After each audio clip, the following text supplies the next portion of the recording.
There is nothing quite like a Thursday in the trenches, and the Ohio State offensive line lived up to the billing, wildly entertaining. These are snap judgments. Bill Landis, Jeremy Birmingham, I am Austin Ward, and as always, the floor is yours. Oh, thank you.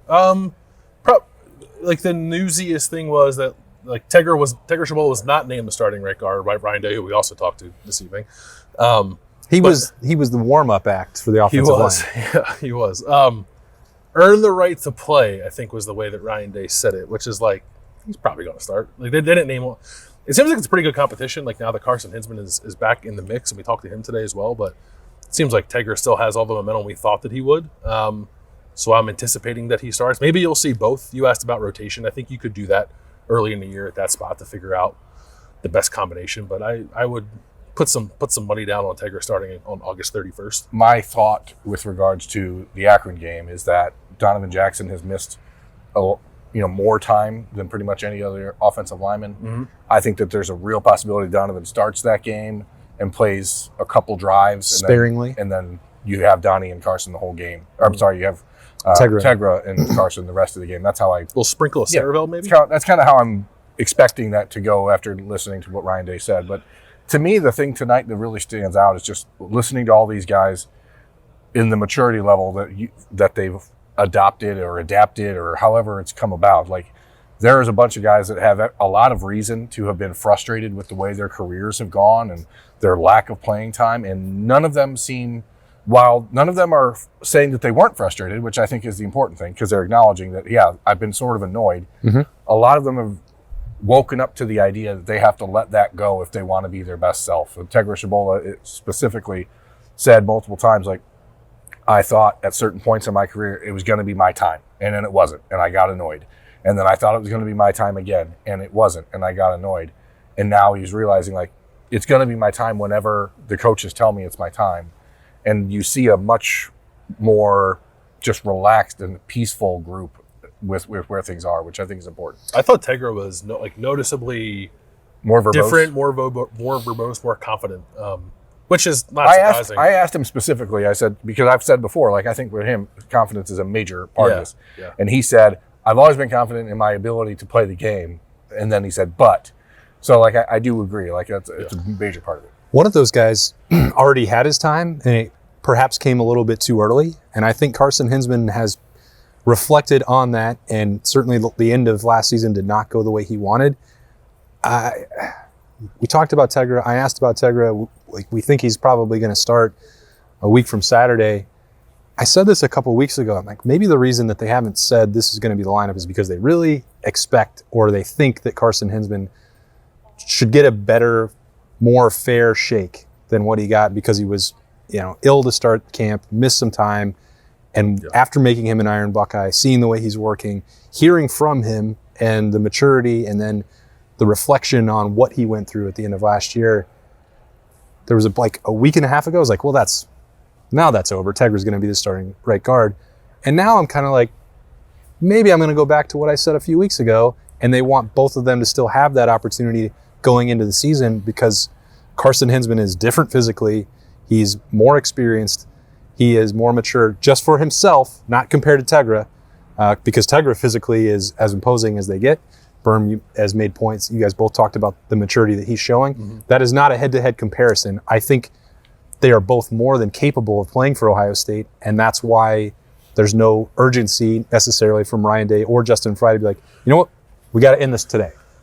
I'm kind of okay with the idea of it carrying into the season. I think continuity obviously is very important up front. I don't think you want to be messing with it once you kind of get in the Big Ten play, but if you want to let those guys like actually compete when the games start, I think I'm good with that. I think it can bring out the best in them. And I also like too, no matter who it is, like whoever by October or whatever ends up being the full-time starting right guard, like that guy knows he has to be about his business, because if it's Carson, Tegra seems ready to roll, and if it's Tegra, it's like a guy who started is behind you, like chomping at the bit to get into the game. So I think that'll bring out the best in both of them. I think that'll bring out the best in this offensive line as a whole. And if they feel like they haven't seen enough to anoint the starter, mostly because Carson's been out, then the schedule allows you to figure that out and take some time. So it's not ideal, but I'm okay with it. I've always lived in the world where you want that the group of 5 to have chemistry and cohesion and familiarity, and like it doesn't make sense to rotate. Given the length of the season and what appears to be a high level capability from multiple guys on the interior, I'm almost like okay with a rotation on the offensive line. I've never felt that way before. I kind of want it at that position. I mean, you talk about 2 guys who are both entering their 3rd year. You had Tegra when he got here, had to lose weight. You had Carson, had to gain weight. You've had multiple, Tegra was splitting time between tackle and guard. Carson was splitting time between center and guard. Like, I think that if you give these guys in a 3.5 week window to compete against each other, in a 3.5 week window where one of the guys missed half the time, I just don't think it's enough to tell you what you want. So when you start the season and there's real bullets flying and you're playing against other teams that you don't know everything they're going to do, or you don't know every swim move that certain player makes because you've gone against the same guys 1,000 times, like, you're going to get a much truer sense of who's really right for that spot right now after 2 or 3 games of the season. So I think it's the right decision not to name one. And again, I think we'll see them both play a lot and probably on the field at the same time next week. You think they'll move one of them to the left side? I don't see why you wouldn't. I just don't know that either one of them has practiced there. Well, the reason I would say that is because Tegra's done it in the past at left guard. Yeah. But we've seen, or the conversation about Austin Sareveld seems to be more and more about him playing tackle. And Luke Montgomery is seemingly more and more conversation about him playing center. I think that while Gabe Van Sickle and the Armstrong twins are doing a nice job, they're not ready to step up and move over there. So if Donovan Jackson has any sort of lingering issues from the minor injury that's kept him from 100% in fall camp, then I don't see why you wouldn't do that against Akron especially. Yep. Seems to fit with like Justin Fry's philosophy at the moment. I can't really speak. We didn't ask Chip Kelly about this, but I know you've talked about it a few times, Bill, but like this approach that these guys are going to be linemen and not lines on a page. Maybe it means that they would be less concerned about the left versus right situation at guard. I don't know.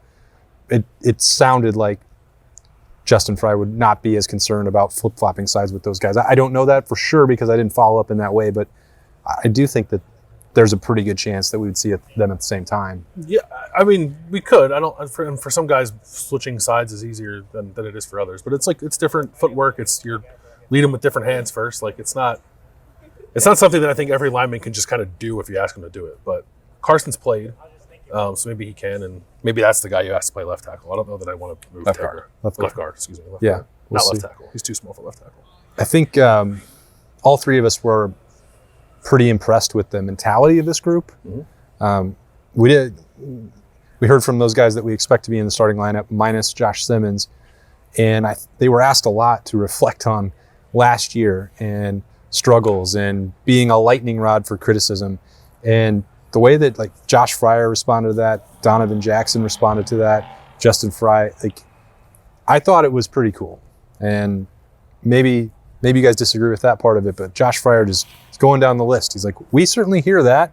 We're not thinking about last year, but right now in that room, Seth McLaughlin, Josh Fryer gave him credit for that. He said, Seth will stand up and say, Josh Fryer is not supposed to play right tackle.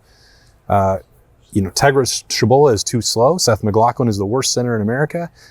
Donovan Jackson is supposed to be in the NFL, and Josh Simmons doesn't know what he's doing. Those were one of those things doesn't fit with the rest. That's coming from them. They are aware that This that is guy's too good to be. Maybe that's not what it means, though. Maybe he means he wasn't good enough to be in the NFL by now. Oh, okay, I got it. They've gone through that list, and they have turned that into more of a rallying cry, and I don't know. Clearly, Ohio State could have played better in the Cotton Bowl, but not all 5 of those people were playing in that game. Certainly, Seth McLaughlin could have played better in the playoff than he did. That's fair. They're not denying that they couldn't improve, which is fine. Byrne mentioned this as well. If you're not mature enough to handle that stuff, then you're probably not going to play at Ohio State anyway. But they are not letting that impact the way that they're moving forward. And I'm not even saying that it's got to be bulletin board material or even they have to pay attention to it, but they've repurposed it into something that I think only a veteran team can do. I think they're using it. I think that's fine. I don't think the criticisms are fair. I don't think they were a very good offensive line last year. Not to the Ohio State standard anyway. Ryan Day said they should have the best offensive line in the country. They did not. Yeah. I think point blank period. Like, so they need to be better than they were last year. Were they the worst offensive line anyone's ever seen? No. Well, they were for one game. For one game. Did the criticism sometimes feel like that? Yeah, I'm sure it probably did to them. So like I get why they would feel that way. So if they're taking that criticism, if that's what we're going to call it, and channeling in that way, I think it's good. I think that combined with what seems to be a group that's like, I don't know if reinvigorated is the right word, maybe just invigorated by the presence of Chip Kelly and how he wants to go about playing offense. I think that is going to produce a very good offensive line. Sometimes you have to go through those lumps. It's like necessary, I think, to take the strides to become one of the best offensive lines in the country. Am I saying they're definitely going to be that? No. Do I think they have a much better chance of being it this year than they did last year? I do. I think this could be a pretty good group, and like last year is because of that's part of the reason. You're on the record as saying that they're going to lead the country in rushing, and Quinshon Judkins is going to have 30 rushing touchdowns. This is not the season-long bowl piece. So let's be clear that those predictions would underscore that you think they're going to be pretty good. Yeah, this season. I think they're going to set the tone for this offense. But I also think that in a long time. What Josh Fryer was getting at is that they hear all that stuff. And if you're one of those people, or if you happen to know someone who's leaving comments on Josh Fryer's girlfriend's Instagram page about how bad he is at football, maybe don't do that. Yeah, I would say don't do that. Yeah. Probably stop. Yeah, that's fair. Just don't do that. That's fair. Yeah. If Ryan Day wants to say, you guys aren't playing like the best offensive line in America, okay. That's probably fair. If you're telling that to Josh Fryer's girlfriend, she probably doesn't need to hear it. She probably doesn't care, to be honest. She might care. She probably wants Ohio State to win. Yeah, maybe. Justin Fry's wife would be able to tell him if they were playing good offensive line or not. Yeah. That's true. That's bringing it all the way back to Justin Fry, and he got a number, Berm, of questions about the recruiting. What did you make of the way he handled that part publicly? He knows it's not good enough. Let's be clear. But he also realizes what he said over and over. There's 3 or 4 of those guys every year that are good enough to be difference makers as early in their career on the offensive line. And they go after each one of them. And to this point, they haven't got it. Now, to me, the question is always going to be, whose philosophy is it that is going to win in the recruiting? And Justin Fry's philosophy is, and he said it, he doesn't care if it's 40 offers or 60 offers or 80 offers. If the guys aren't ready to play at Ohio State, they're not going to care. And they're not going to really, it's not going to matter if you offer 80 guys and you sign 8 guys and 7 of them can't play until their third year. The complaints are going to be the same. The arguments are going to be the same. So I don't know that there's really a good way for him to answer the question that's going to satisfy people, because the reality is until he starts landing those players, people are going to have concerns and people are going to have legitimate complaints. We're now 36 hours or so away from a decision from Javon McFadden, the offensive lineman from Washington, D.C., who is very likely going to pick Ohio State on Saturday. And the people... Spoiler alert. Justin Fry was like, hey, there's stuff going on this weekend. Maybe just wait. He said, we're not done yet. Keep your head on a swivel, is what he said. Right, but I also have already seen people today say, oh, Javon McFadden's not good enough. And like... Well, then what is offering more players That's have to do my with point. it? That's exactly the point. People saying, "Oh, is he any good?" I mean, why even take him? Like, so if this is the unwinnable Sounds like the hit argument. rate's going up. This is the unwinnable argument. Like, if you are saying this 4-star offensive lineman who's a top 300 player across the board nationally isn't good enough, and all you are going to be happy about is 5-star commitments, then you're going to be unhappy forever, because there's just not that many of them. There aren't that many, actually. Yeah, there's like 2 or 3 every cycle. But it is on Justin Fry to fix it. So one way or another. That's his job. I asked Ryan Day after his session, I was walking off with him, I said, hey, from a philosophical standpoint, who gets to decide what the position coaches do when it comes to recruiting? Is it the position coach who decides how many guys they offer? Is it a matter of you trust, they have to earn your trust and then they get to freelance? Is it a matter of they get to freelance and if they don't do it right, or they don't have success, then you're going to step in? And it was more the latter. Like, I'm going to let my guys do things the way they do. It's their responsibility. If things aren't finishing correctly, or if we're not winning enough battles, then we'll step in and we'll make changes. So the people that are just clamoring for Justin Fry to lose his job, which again I think is silly, is wait, I guess. Keep your head on the swivel. Because apparently. If we get to December and this is a 2-man recruiting class, which is not abnormal in Ohio State recruiting history, honestly, which is maybe the part of the problem we're dealing with. That is a problem. Yeah, they should have more than 2 linemen in the class. Then things will change. But until then, like, you have to let the cycle play out. Okay, let's take it back to the current team. We've covered the starting lineup, what we think might happen with the rotation. Justin Fry felt pretty good about some of the rising depth there with Zen Mahalski and George Fitzpatrick. But then Bill and I had a conversation that we were not expecting with Luke Montgomery, and it was utterly fascinating. He's the ambidextrous center. He's the ambidextrous center. Who does shotgun snapping with his left hand and apparently under center snapping with his right hand. And there was some confusion about whether or not he can switch hands before a play. Like if he goes down with his left hand on the ball, can he switch to his right, or both hands on the ball? Can he just do whatever one he wants? Like it is. I had never heard anyone talk about snapping in that way before, because I guess there aren't many. Does it matter? ambidextrous Like which hand you snap with? Yes, you can only have. I guess they. Well, yeah, you can only snap with one hand. Yeah, but like, does it matter from a schematic standpoint? Like, oh, he said they asked if him he's firing to off one way, does it help? You know what I mean? to Like, under center snap with his right hand. Maybe it's something about like the laces or something. That was like requested by Chip Kelly and the quarterbacks. So because maybe the rotation of the ball. Yeah. Getting the football to the quarterback under center, right-handed. Shotgun didn't matter as much. Left-handed is what he's working with. I've seen Luke Montgomery throw a football 70 yards. I want to be very clear. With which hand? His left. Okay. Did you think to have him throw with his right? Because maybe he can. No, but this was when he was a high school junior, and he was like, wow, that's pretty crazy. I've been saying for years that Luke Montgomery should play center. You did. I remember like when he first signed, you were like, this guy is going to be a 15-year NFL vet at center. Yeah. I was like, that's a great call, Austin. Excellent job. So I feel really great about it. Like, there's just too many episodes, especially this week, where Berm's been able to pat himself on the back. But I really crushed that one. You're doing great work. I think it's obvious that talking to Luke, he seems like, I came here wanting to be a left tackle. And like, that's life, man. When he gets the first check for being a center in the NFL, Yeah. You know, It might be the second He one. said he's working at center and guard, but it certainly seems like there's a lot of buzz about him playing center.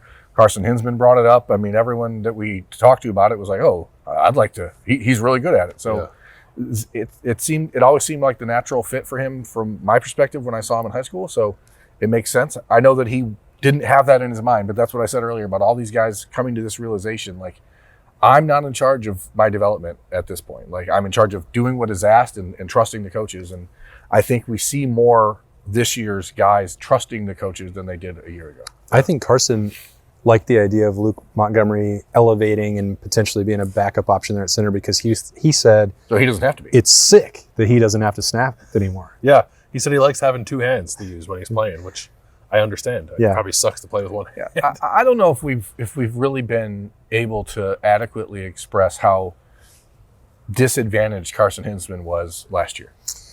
He was put in a very tough spot. For a kid who didn't play center before last year, for someone who played, as he called it, Division IV football in Wisconsin. Triple option Division IV football. Like, Did not see the field at all the year before. and like that was a rough go. And did anybody ask him about the podcast appearance? He was asked about the build-up to the Cotton Bowl. So I think the implication was that someone wanted to ask about it, but did not directly ask if he got benched for the podcast, which He did. he did not. Because So he had been benched 2 weeks before that podcast was recorded. yeah, and was in the process, and maybe should have been in the middle of November, which is not something like. Yeah.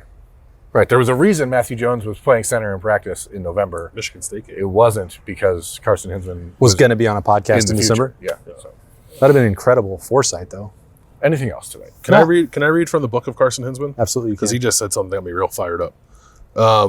Asked about Chip Kelly. We run the rock, man. It's going to be really fun this year. The way we're running off the ball and the schemes we're going to implement, it's going to be hard for teams to combat that. And I wanted to yell an expletive as he was saying it, but I didn't. I just yelled it in my head. I just watched Bill go like this. And I thought he was going to get 2 thumbs up, but instead he used his thumbs to text it out. I haven't texted it yet, Oh, actually. it's coming. I have it in my notes. It will be texted. You'll have probably already seen it by the time Snap Judgments is live. I thought those guys were impressive to a man. I enjoyed hearing it.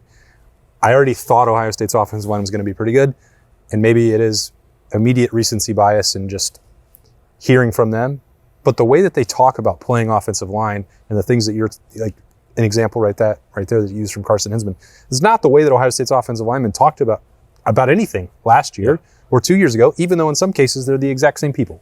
There's a confidence and a palpable excitement about what this offense is going to be this year. And I think that, some of it comes off as like being a little chesty, I think, and talking a big game for this offensive line. But I'm good with that. Just go back it up. That's fine. Say whatever you want. I think they feel like a little emboldened to do that based off how this camp has gone. Ryan Day told us like it's been a little back and forth, which is a good thing. Carson Hinsman said like he stopped himself short of saying like we couldn't move the ball in the defense the last 2 years. But what he did say is we're moving the ball in this camp, and like that feels pretty good. So I think they're in a good spot. Yeah, because they could do it 2 years ago. 2 years ago they could. Yeah. Last year they couldn't. Yeah. I just think they've obviously taken on this bunker mentality and are, supporting each other in a way that maybe we didn't see a year ago inside of that group. Whether that's just being more comfortable with Justin Fry, whether it's the addition, Mike Soleni's continued influence, whether it's Tim Drevno, whether it's Chip Kelly, whether it's Ryan Day being more involved, whether it's the fact that all these guys are veterans now, I don't know, but like you definitely sense that they're comfortable. I think that's part of it. I mean, Carson Hinsman was thrust into a situation that he was not ready for. The center is the apex. They need to be a vocal leader. He had never done that before. And he's still not a vocal guy. You couldn't reasonably. I mean, I think Luke said today, like, I want to play center because I like to talk. Yeah. Well, I think Carson Hinsman does like to talk. Again, he was on a podcast for no reason in December, not why he lost his job. But I think you listen. Podcasts are very important. Podcasts are people too. But he was not ready to do that. Now he is. He's an Iron Buckeye over the summer. That's different than the situation he was in a year ago. But Seth McLaughlin is a multi-year starter for another national title contender. Josh Fryer was a first-time starter at right tackle. Josh Simmons was coming from San Diego State and, now a new starter at a new program. Matthew Jones was content to never say a single word. And they did it on one foot for a whole year. And was injured. So, think about it from that perspective. The criticism of them not playing to Ohio State standard is justified, correct, and right. Like nobody's going to argue against that point. But you can also you have a understand bunch why of they're nasty more veteran dudes now. You can understand why they're more confident. And I think that I would much rather have a bunch of guys in the room, a bunch of players that believe in themselves and are standing on it saying, we're going to be those guys this year, as opposed to guys going, well, I guess we'll see if we're better. Like, I mean, we're not going to know exactly what they are for another 5 weeks into the season anyway, right? So, yeah, it'll be a slow build, I think. I think if you get to the end of September at Michigan State on September 28th, we're going to have a real good idea if all of this is bluster and talk or if the improvement is real. But I personally am leaning towards real. I mean, I guess we could find out in the first 3 games if they're not knocking Akron and Western Michigan and Marshall off the ball. The good news is we get to find that out in 9 days. I probably won't form a real opinion based on Akron, but maybe we will. Gonna. Yep. Right. Stamp it. All right. But it was great to hear from him. It was great to get that insight from the Ohio State offensive line. They were the last position group throughout training camp. That's it. What a journey. We're moving on to game week. That will be the next time we hear from Ryan Day and anybody else at Ohio State. So we've made it to the end. And if we made it to the end, that also means it's almost time for some season-long bold P's, and they're going to be on the podcast daily for Freaky Friday. So get ready for those. We're going to bring those to you tomorrow. We're going to find a new set. We're going to come in nice and early to the Woody, and we'll deliver those for you. It's Bill Landis and Jeremy Birmingham. I am Austin Ward. Thanks for joining us for Snap Judgments. See you.